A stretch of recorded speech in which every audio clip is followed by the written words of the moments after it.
Assalamualaikum semua. Okey, alhamdulillah hari ni Ramadan yang ke-10, maknanya minggu yang kedua untuk bulan puasa ni. Alhamdulillah untuk minggu kedua ni kita dapat banyak order lah untuk orang order booking set apa, ada set ketam A, ketam C, ada claypot B, claypot A, semua order set ni.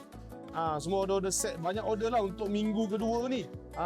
Memang betul lah. Apa, puasa ni kalau minggu yang pertama ni memang ramai orang kumpul kepada bazar Ramadan. Dan mungkin juga yang banyak berbuka dekat rumah dengan family lah. Kami dah nampak dah ni, hari ni makin lama makin ramai yang datang berbuka dekat kedai kami. Alhamdulillah. Sebab apa? Sebab kita tawarkan harga yang terendah untuk nasi ayam claypot, RM38 sahaja. Boleh makan 2 orang makan. Daripada kita makan buffet, membazir, makan sampai bayar RM30-40, tapi membazir. Baik makan benda yang panas-panas, masak barang panas, selesa, tempat yang selesa. RM38 makan 2 orang, seorang RM19, kira berbaloi lah tu kan. So korang mana-mana yang tak tahu lagi lokasi kita orang berada di area Chowkit. Korang boleh search saja Opal Zuzu KL berdekatan dengan Samui Putra ataupun PWTC. Sebab ramai juga yang tak tahu lagi yang kita buka untuk berbuka.